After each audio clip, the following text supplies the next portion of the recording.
Welcome to the Queer and Christian podcast. I'm your host, Brandan Robertson, and I'm thrilled to embark on this journey with you. This podcast is a space where we'll dive deep into the intersection of faith and sexuality, exploring the journeys of queer Christian leaders, artists, and theologians who have courageously reconciled their faith with their queer identity. In each episode, we'll challenge the narratives that have excluded us and reclaim our sacred place within the church. Together, we'll uncover the love and liberation that our faith can truly offer. So whether you're queer, Christian, both, or just curious, this podcast is for you. Join me as we reclaim the Bible, our faith, and our place at the table. Let's listen in to today's conversation.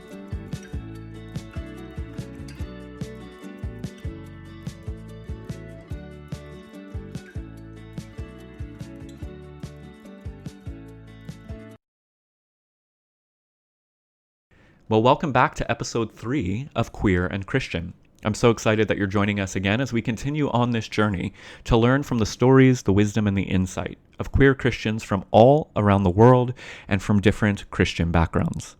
Today, we're going to get a little scholarly.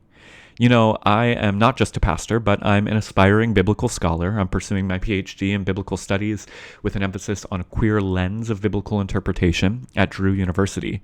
And this experience in my PhD program has really exposed me to the broad and rich tradition of queer biblical scholarship. It's not new. It's been around for almost 50 years, and there are so many incredible scholars and scholarly works that have been produced, helping reclaim the Bible from a queer perspective. And today I get to introduce you to somebody whose work has impacted me greatly and someone whose journey inspires me. Dr. Lynn Huber is the Maude Sharpe Powell Professor of Religious Studies at Elon University in North Carolina. Her scholarship focuses primarily on the Book of Revelation, but also delves into first century Judaism, the Roman Empire, and queer Christian interpretations of the Bible. And so today I got to have a conversation with Dr. Huber about her work as a queer scholar in the academy, and also the importance of helping lay people, queer Christians in the pews, understand queer interpretations of Scripture, because that is how we reclaim the Bible. So I'm super excited to share with you this conversation. And without further ado, here is Dr. Lynn Huber. I've known of your work for quite a while now, in the work that I've done around the Bible and sexuality and queer scholarship. But recently, I think it was last year, you spoke to my PhD cohort at Drew University, and then we started following on social media, and I've just been so delighted to get to be connected with you. So thank you so much for taking some time to be with me. Yeah, I'm really happy to be here, and I also really admire your work and what you're doing, especially like on TikTok and things like that. It's great. So thank you. We're all in this space together, and I'm so grateful to be learning about this broad network that does exist. And that's kind of where I want to start our conversation. Because not only do you do biblical scholarship, not only do you do and have you done conversations around sexuality in the Bible and things like that, but you are a queer biblical scholar. You are queer yourself, and that identity and journey undoubtedly influences the work that you've done. So could you share a little bit about your journey towards being a queer biblical scholar and how your queer identity impacts the work that you do as a biblical scholar? It's a great question. And yeah, it definitely impacts the work that I do, especially now.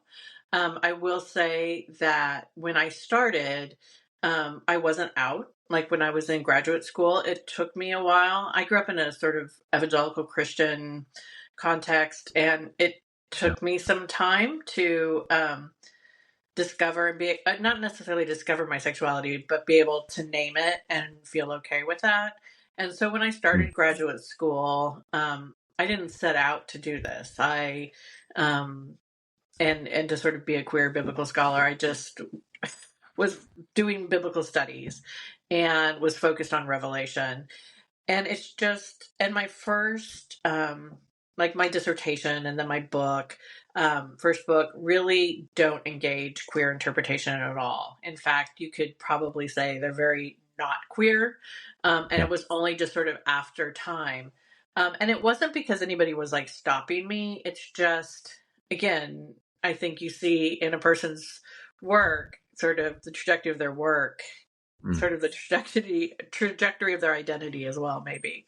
And so you see that definitely in my work. Yeah. Um, Go ahead. Yeah. Well, there's Yeah. so much in there that I actually want to go on. But so the first thing, you come from the evangelical background. That's the background that I've from as well. And I'm sure many others who are listening have that in their background. And you also, like, your journey of self-realization took time, and the self-reconciliation was Right. religion a part of the kind of delaying of the coming out journey, whatever that means? Or can you talk about that a little bit? It definitely was. So, I mean, again, I was raised in a really evangelical Christian home and church. And there was really this sense that, I mean, I really felt like straightened in many ways, and that Yeah. this was the expectation. And I mean, I grew up in a church that didn't even support women in Mm. preaching and things like that. So even though, like, I kind of pushed against that, and I recognized especially that the bias against women was wrong. I wasn't really. It took me a while to kind of come to understand that being queer was okay, Yeah. and that I was still loved and by God and by people and humanity or whatever. Mm. Maybe not people in the church that I grew up in, but that's okay. Yeah. Their Yeah. loss. Yeah. And so it took a while, and and so I mean, I went to high school in the 80s. That was right. People weren't talking about being gay and lesbian in the same way, or queer at all, Mm. except that's also the emergence of sort of HIV/AIDS crisis. And so it wasn't so it was a very difficult time. And when somebody in high school first called me lesbian, um I had to go look up the word in the dictionary. Like, I literally didn't know what it was, and I was like, Yeah. oh, that's not me, no way. When I saw it, it was like, what a you know and it took me a few times, and I still don't like the word lesbian, but I mean, Mm. I will say I'm a queer lesbian, but I prefer gay. Yeah. And my spouse hates the word lesbian, so I Yeah. won't use that for her at all. Yeah, but yeah, so it definitely was religion um, that like didn't really allow me to come out, and also really circumscribed how I interpreted my world. So in retrospect, I Mm. look back at a lot of people around me that I grew up with, and I'm like, oh, they were gay, right? That was a couple. And it's like, they never were, right? Like, Yeah. I mean, they never were named that way. Yeah. So, Yeah. yeah. So, I mean, and part of that was religion. Totally. Totally. Yeah. Thank you for sharing that. And so, I mean, obviously, the next iteration of your journey into scholarship, I think, again, for a vast majority of people that are not in the academic world, and even for those who might just be entering it, the idea that queer biblical studies, or that queer people can do biblical studies, or that there are a lot of us that are doing biblical studies, is a There are a lot surprise. of us. Yeah. Yeah. Yeah. I just wonder, like, as you've been doing this as your career, can you talk about any of the challenges you faced as both a woman and a queer person stepping into a historically straight white male field in very many ways? And yeah, how you've seen the academy and this field in particular change? Yeah. Yeah. I mean, it definitely has changed. We've become more vocal and more out and more organized. Luckily, we now have sort of, I guess it's a consult. I don't know if it's a commit for our professional organization is called the Society of Biblical Literature, as you know, and we have a committee on the status of LGBTQIA plus folks, scholars and scholarship now. And that started a few years ago. The first chair of that was Joe Marshall, who's a wonderful queer biblical scholar, does a lot of work, really prolific and great human. Um, so I've been involved with that since the beginning, and it's been really exciting to be involved with that and to see us kind of become more enfranchised, although we also try to push back and make our organization more accepting and inclusive. But for me personally, in terms of, you know, coming into the field, I've been incredibly fortunate. I've had my PhD program. My professors were all very open and accepting. I had a wonderful advisor, Gail O'Day, who passed away a number of years ago, or a few years ago. But she was very helpful with me in the coming out process, actually, and very supportive. And then in terms of finding like employment, which is I think the thing that a lot of folks, queer biblical scholars, kind of worry about, I kind of lucked out in the first position I got. And that was whoopsie, All good. hopefully. Whoops. I love it. Okay, let's see. And you can edit that out, right? Or you Yeah. can't. Okay. Oh my gosh. Yeah. Sorry. No, you're good. I just gesticulated too wildly, and then hit my setup here. Yeah. So now you have to. Okay. So going back, rewind. So in terms of like getting to the profession, I I was lucky because my first job was at a university that was very accepting, Elon University, and I'm still in my first real job, I guess, and so yeah, I mean, I was really fortunate to be at a place where I can essentially do what I want to in both the classroom and in terms of my scholarship.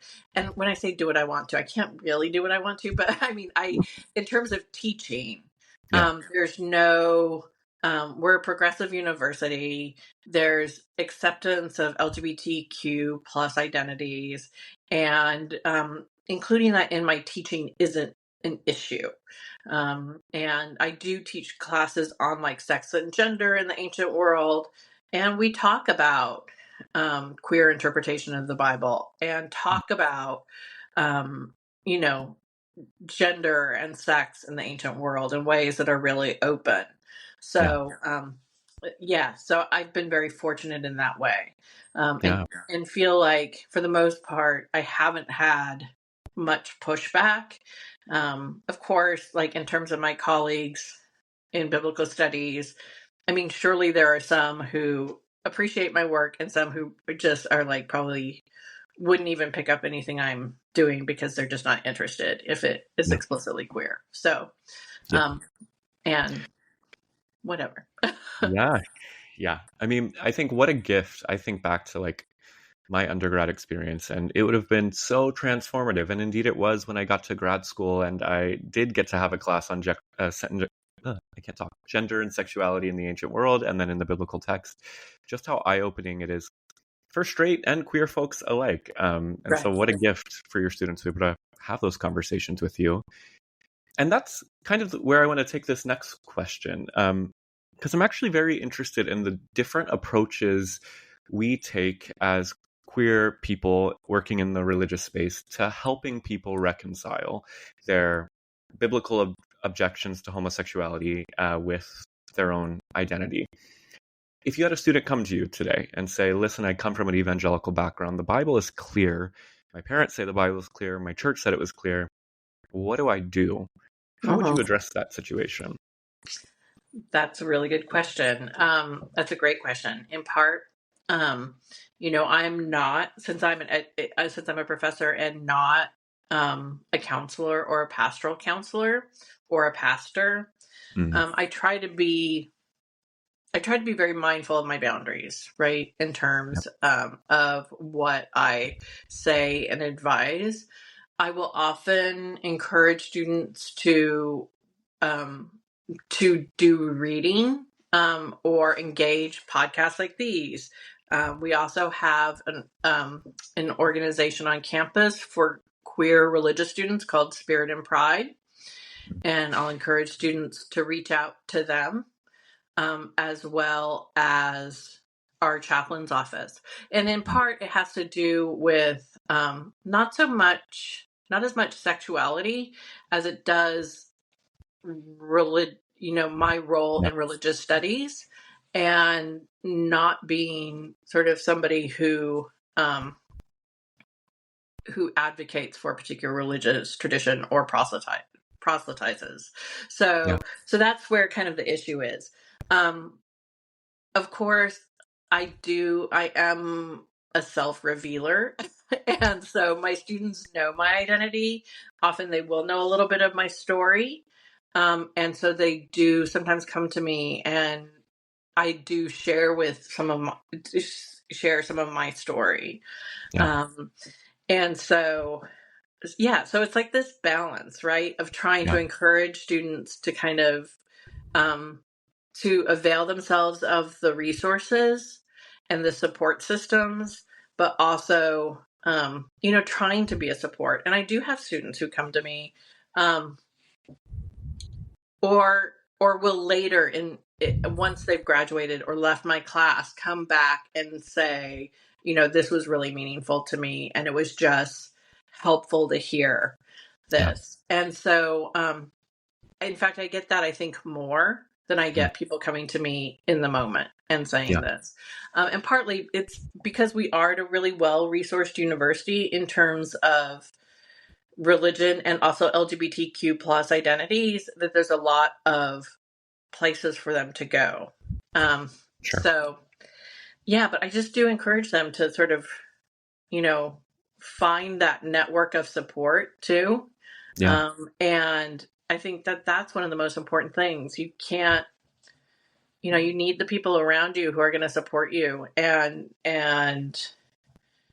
be there for you. Yeah. And Totally. so I just really encourage that, as well as like just, read for yourself and educating yourself. Mm. I So think important. that's important, right? Like, you know, and especially students who are coming from an evangelical tradition, there's such a emphasis on our individuals reading God's word and hearing in that, and sort of listening to that, and to listening to God in that word. Yeah. And so I think, I don't know, I think, yeah, we can do a lot to help ourselves see the different ways of reading the text, Yeah. understanding it. Yeah. And I'm going to ask one more professorial question, just because I've never really asked anyone this, and it's something I think about all the time as I'm in my PhD program and thinking about being a professor. Mm-hmm. Hopefully, I would Mm-hmm. love to teach undergrad, and Yeah, I just undergrads are the remember, best. yeah, FYI. Yeah, I love yeah, teaching undergrads. yeah, and I remember how open I was at that age, but also how much of a crisis I was thrown into by some of my Bible classes and some of these classes that teach Mm-hmm. like just kind of objective history, whatever that means, of the Yeah. ancient world, and then that does cause a lot of people to go into crisis mode. And I see that even on social media when I just try to give people a little bit of scholarship, it's like the whole thing falls apart. Yeah. Do you have a way to address the student in your class who comes in and is now having a full faith crisis because you made them read Greco-Roman texts? Yeah. Yeah, that's a great question. And I will say the thing that really throws people is typically the learning that the Bible wasn't like, that it's sort of pieced together text Mm, critical issues. So for those people who aren't familiar with it, like the Bible is comprised of fragmented texts that are put together. And that's the thing that really like usually troubles students. Um, yeah. and so yeah, so it's a balance. Like I feel like I often tell people that the most important class I took when I was in seminary, because I did go to seminary, was pastoral care. Mm, And I really do think that. So it's like trying to, you know, present these things in a way that is kind of non-anxious, and not trying to, I don't go into class trying to dissuade anybody of their faith. I'm clear with that at the beginning. I'm like, this is like and I will say some of these topics may, if you come from a religious tradition within Christianity, they may be new ideas, and they may challenge you, and they may make you think about things in ways that are really different than what you've learned. And that's okay. I'm happy to always talk about these things. So my door is always open. Well, not always open, but I'm happy to meet with you and talk with you about this. And I'm happy to point you to people who can also help you think about your faith in sort of critical ways too. And so it's always kind of keeping those things together, or like keeping this sort of, giving them the material, but then also being like, I can also support you in this. Right. And so I think that kind of works. And I don't have students I have students who will come back and say, oh my gosh, that really blew my mind. Or like, I just didn't even know what to do with that. But you don't often see that. Like, I personally don't see that necessarily resulting in crises in the classroom.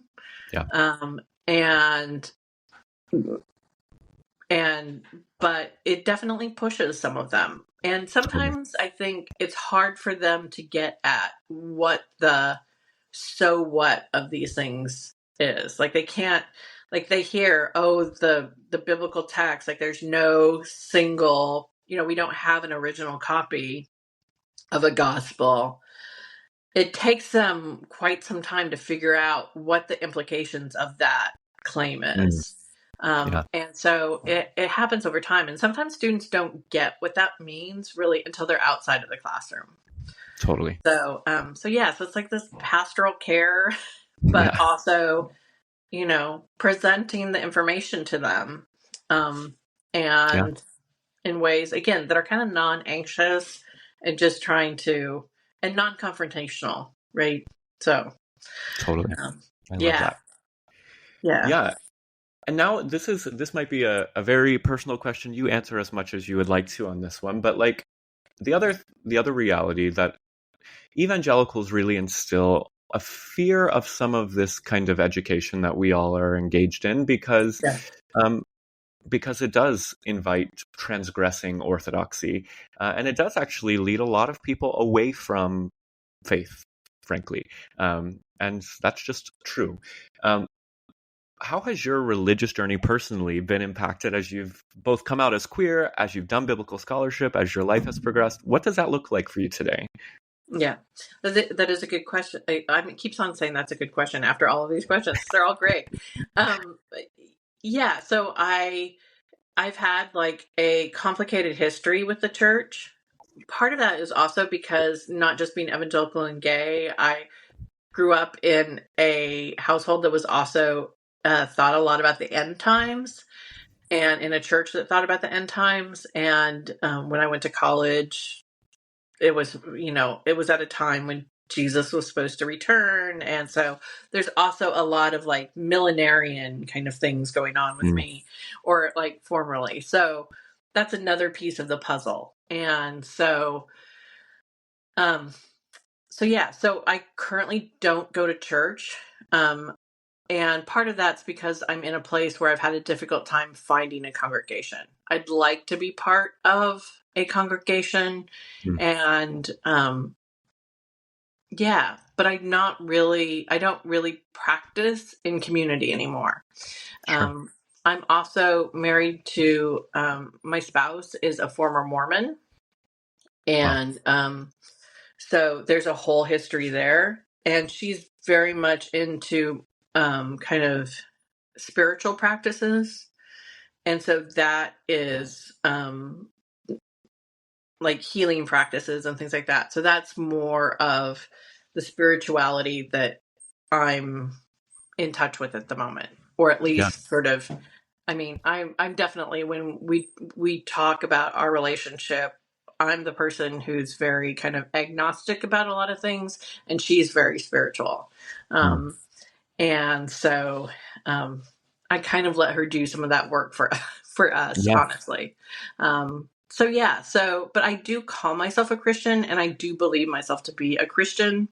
And in part, that's because this is the tradition that has informed me, and I feel a sense of call, I guess, to be in conversation with Christians and to Yeah, support them and to be part of this tradition, even if totally. I'm not going to church every day, or I mean every day, every week. Yeah, Some people do go every day, but and I do try to do teaching in congregational settings as much as I can. It's really important to me yeah, because of that. totally. Yeah, I love that. And that's one of my passions too, is I think one of my frustrations in academia has been recognizing how much incredible scholarship and resource there is that just isn't making its way out into the Mm. congregations. And people are so surprised when you talk on TikTok or something and say, well, this has been consensus of scholars for a decade, but it's never Yeah. made its way into the pews. Yeah.